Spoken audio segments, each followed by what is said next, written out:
It's my pleasure to introduce Dr. Dubra.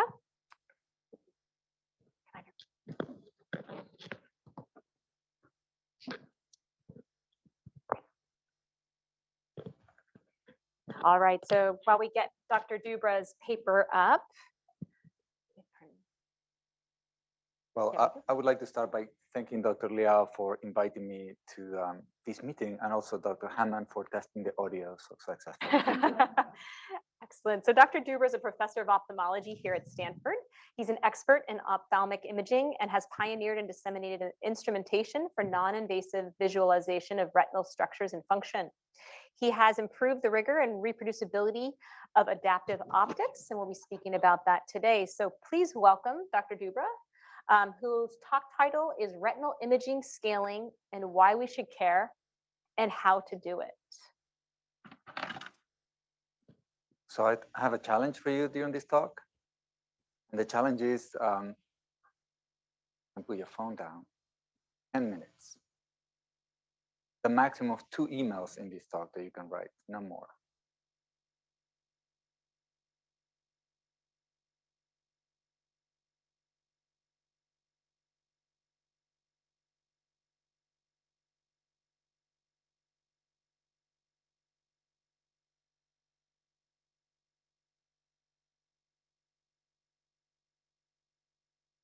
Thank you. All right, so let me start by mentioning that I don't have any financial disclosures other than grant support from the National Institutes of Health, Research to Prevent Blindness, and the Stanford Center for Optics Dystrophy. I would also like to acknowledge that most of the work I'm going to be discussing today was done by my PhD student, Grace Huang, and I would like to acknowledge other people that helped the project. So these are the educational objectives, and I'll review them as part of our summary. So, okay, the important thing here is retinal image scaling. Why should we care? So most of us will be interested in some sort of retinal imaging biomarker, whether it's optic dystrophy or any other retinal condition or any other condition that affects the retina. And retinal imaging biomarkers are, of course, important for whether it's diagnosing eye disease, manage eye disease, natural history studies, or evaluation of new treatments. And here I'm showing a pretend biomarker that would be the optic disc size, but earlier today, the size of drusen was mentioned as one of the biomarkers. Perfect. So retinal image scaling, how do we do it?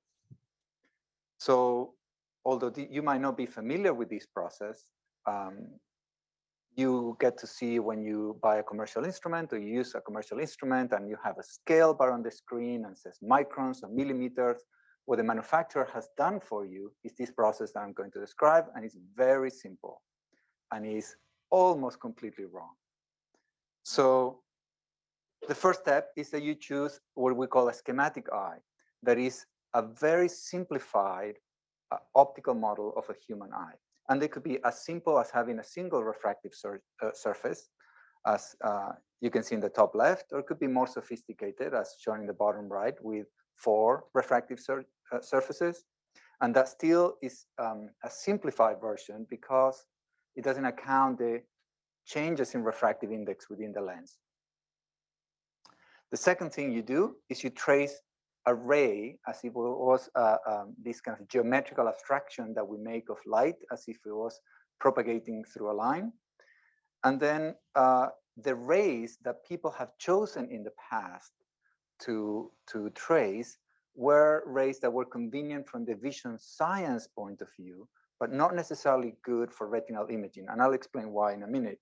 So that's why these rays pass through these N's and N primes and P and P primes that are things that in an optical system are known as cardinal points, could be nodal points or principal points, but are of 0 relevance to retinal imaging. And then once you trace this ray and you figure out roughly where that arrow touches the retina, then you have a number that allows you to convert from degrees in the field of view of your instrument to microns in the retina. So how can we do this better? Very simple. The first thing you do is you pick a better schematic eye. By that means an eye that better represents the anatomy of the eye. And what I've done here is drawn two model eyes that are very simple. They have 4 refractive surfaces like I showed before. And one of them is a little more sophisticated because it has a tilted lens, just like you see in a real human eye. And then there's something that might be obvious once I point out to you, is that there's an iris.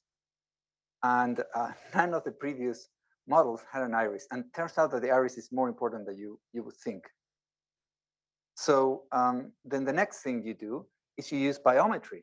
And you say, oh my gosh, this is really complicated. Where am I going to get biometry? Well, it turns out that if you work in an eye institute that, where you get to do, well, not necessarily you, but other people do cataract surgery, then you have an ocular biometry lying around, perhaps more than one. So if you capture data with this device that is non-invasive, then the next thing you can do is you can do the same thing that we did before, that is to trace a ray, but now we trace a better ray.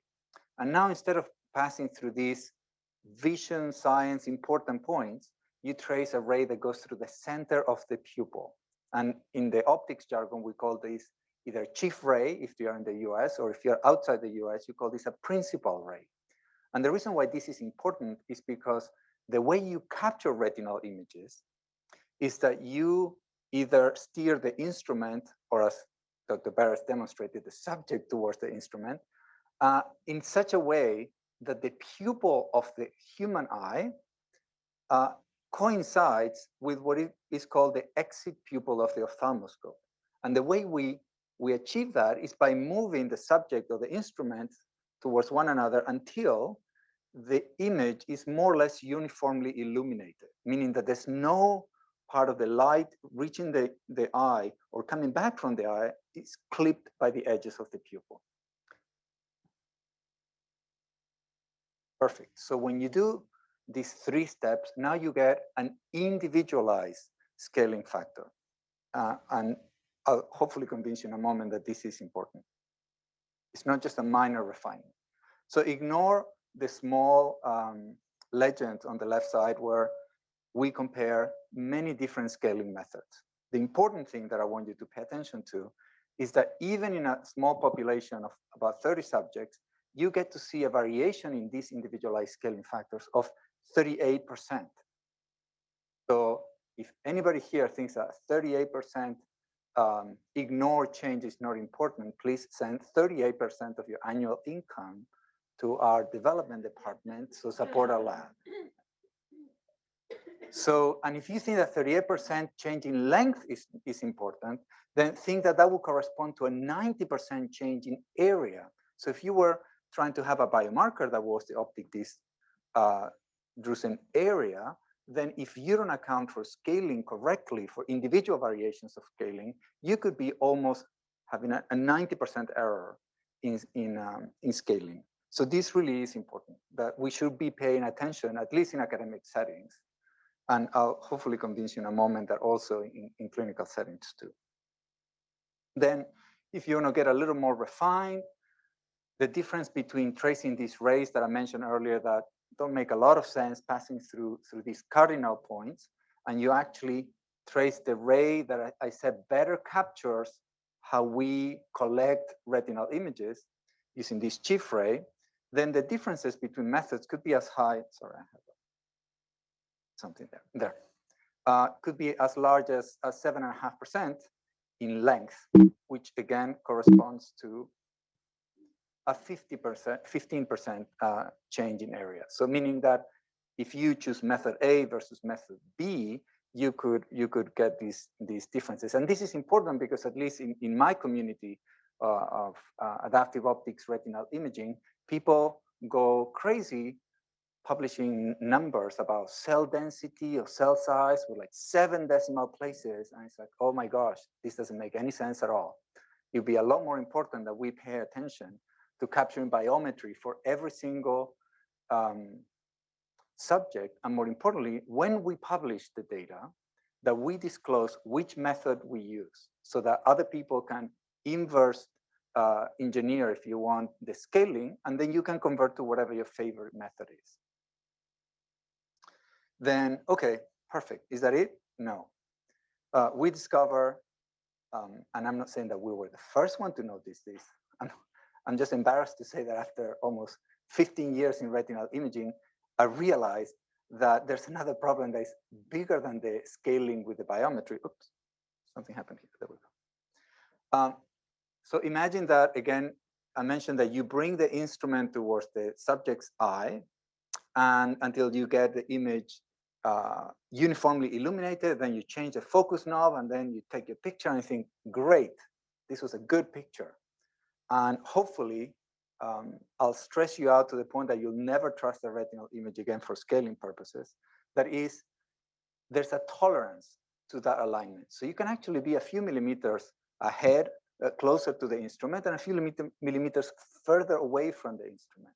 And it turns out that if the subject has refractive error, then moving the instrument within that range of tolerance could actually change, well, it's not that it could, it does change the scale of your retinal images. And here, I'm showing you an extreme example, just to get your attention.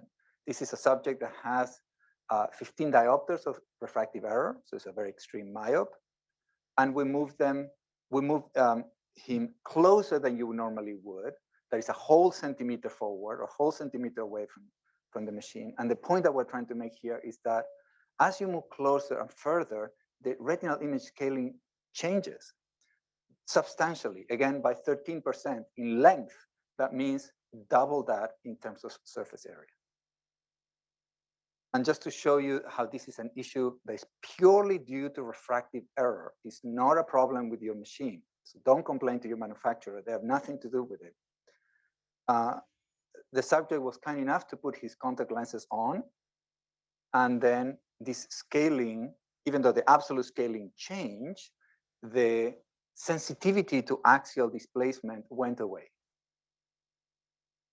So this is the point I'm trying to make here, is that if you have people that are either emmetropic or have a modest refractive error, this is not a problem.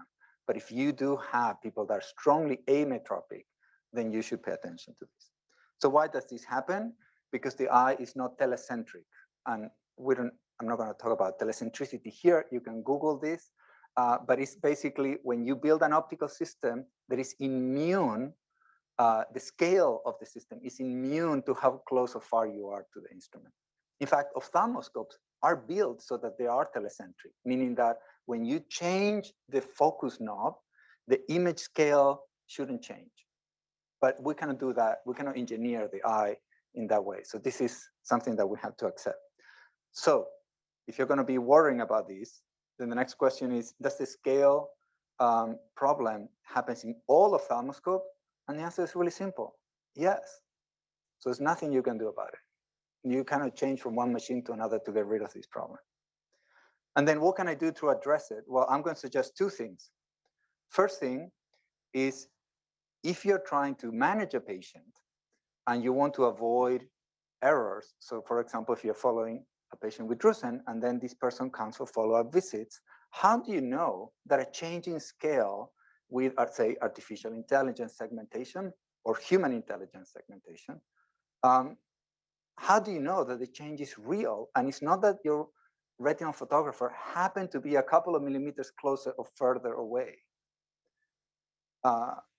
You don't. So what you can do is you can ask the manufacturer of the instrument or the software to say, okay, when you have longitudinal comparison software, like many devices do, they need to not just translate and rotate the images so that they match, they need to allow them to scale. And I've been talking to manufacturers for the past couple of weeks, trying to convince them of that. And Zeiss Meditech is going to look into this because, for example, not only they make instruments, but they make software for other people to analyze images from other devices. If you have a Heidelberg Spectralis instrument, the software that comes with the machine does this already. They didn't even know that this was a problem, but coincidentally, they had this built in. But if you have the Heidelberg engineering software to analyze data from other devices, then that feature is not built in there. So anyway, so work with your manufacturer and ask them, hey, if I'm going to be doing longitudinal imaging, I want to make sure that I don't misinterpret a change in scale as something real when it's maybe artifactual. And then the slightly more complicated problem is that if you want to do a study, and as Dr. Beres mentioned earlier, and you're trying to build a database, a normative database to compare against, then the scaling is important. It's not just, oh, who cares about an extra 2 or 3%? But so then we need to find methods for more precisely position the subjects, at least when they have a strong spectacle prescription. Anyway, so in summary, I hope I convinced you that retinal image scaling could affect imaging biomarkers, briefly discuss how to scale retinal images. Hopefully, I'll also stress to you about how your images are captured and suggested how to mitigate this problem. So anyway, so I'll stop here for questions. And if anyone wants some of the software to do the calculations based on the biometry, we're going to release like a MATLAB and a Python version in a couple of weeks. So just feel free to drop me an email. I'd be happy to also talk to you about how to use it and interpret it correctly. Thank you.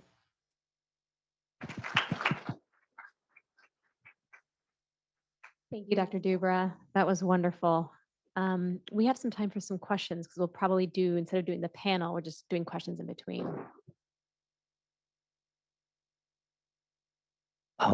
Nice talk. I really enjoyed it. So we use the Heidelberg OCT machine for the mouse imaging currently in the Porter Drive. And one of the biggest challenge we have there is obviously the OCT image scales are all off because the software is designed for human biometrics and all those things. So do you think your tools can be easily applicable for our like mouse imaging system, even though it's just mouse research based things? I don't think the clinical biometers would work in animals with such small eyes just yet. But there's still other things that can be done. I'm happy to discuss offline how we can help you.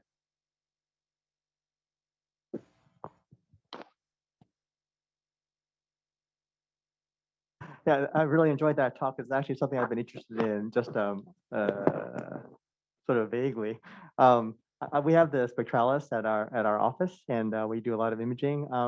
I've noticed actually, just because I look at a lot of the raw data, and I do a lot of my own OCTs, that even in the same person, especially after they've had cataract surgery or some kind of refractive surgery, I don't know how to ask this question exactly, but the image that you see on the OCT is already a post-processed image, to make it flat, which also, and also can add artifact and those kinds of things, not even before the segmentation.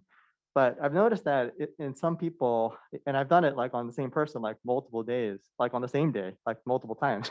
it's a little different. And I can tell because I look at the shadows of the vascular, the vascular streaks, like on the shadow. And I can also look at when I look at it, like especially in sequence, like I typically run, if they have like 12 OCTs, I like make a little movie and I kind of just click, click, click, click, click, and I watch it change, sort of like a flicker approach to see if there's subtle changes.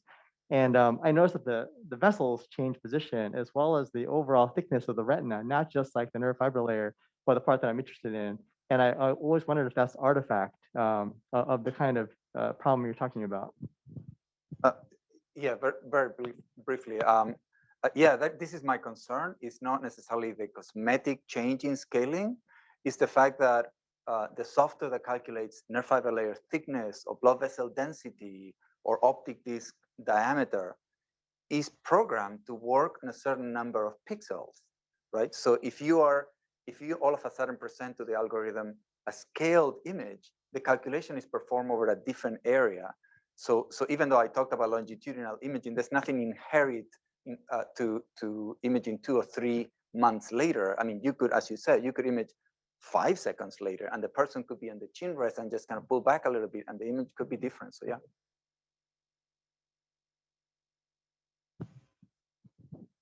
So